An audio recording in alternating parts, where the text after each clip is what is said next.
If someone told you that an entire American town once froze in terror as the heavens tore open above them, you might think it was folklore. But the night the sky fell, at least that's what the townspeople would forever call it, was as real as the ground beneath their feet. And for the people of Sylacauga, Alabama, it began like any ordinary autumn evening, until the air began to roar. Angela Reeves remembered that night more clearly than any other in her life. She had been sitting on the front porch of her small white house, snapping green beans with her mother. The sun was slipping behind the pine trees, painting long shadows across the yard.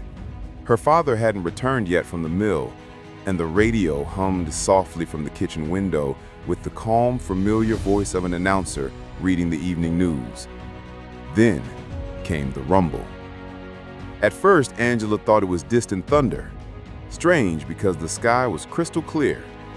But the vibration grew, a deep, mechanical growl that rolled through the air like the approach of something impossibly large. The radio hissed with static.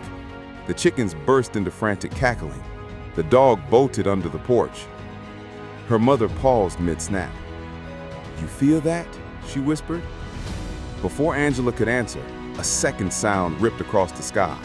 A high, screaming whistle, like metal tearing through the air, rising and rising until it felt like it would split the world in half. Then came the flash. A white light exploded above the treetops, so bright that for one terrifying moment, Angela thought the sun had returned to the sky in the wrong place. The shadows flipped, the air burned hot, and something on fire, something furious came hurtling downward, trailing smoke like a tail of wrath. Every living creature went silent. And then the sky slammed into the earth. The explosion hit Angela's chest like a punch. Windows rattled, plates fell from shelves. Somewhere down the street, a car alarm blared. The ground itself seemed to jump. Her mother screamed and grabbed her. "What was that?" But back on Angela's street, the night was only beginning. Her father came racing home covered in sawdust from the mill, breathless and pale. "You girls okay?" he barked the second he burst through the door. "Something hit a house up the road. Folks say it came from the sky." The family didn't sleep that night. They sat huddled in the living room, listening to the rumble of trucks and the distant chatter of neighbors gathering at the scene. Flashlights cut through the trees like wandering stars. Reporters began arriving before midnight. Words like impact, fireball, and meteor floated through the air. Angela pressed her face to the window again and again, hoping for another glimpse of the mysterious falling star.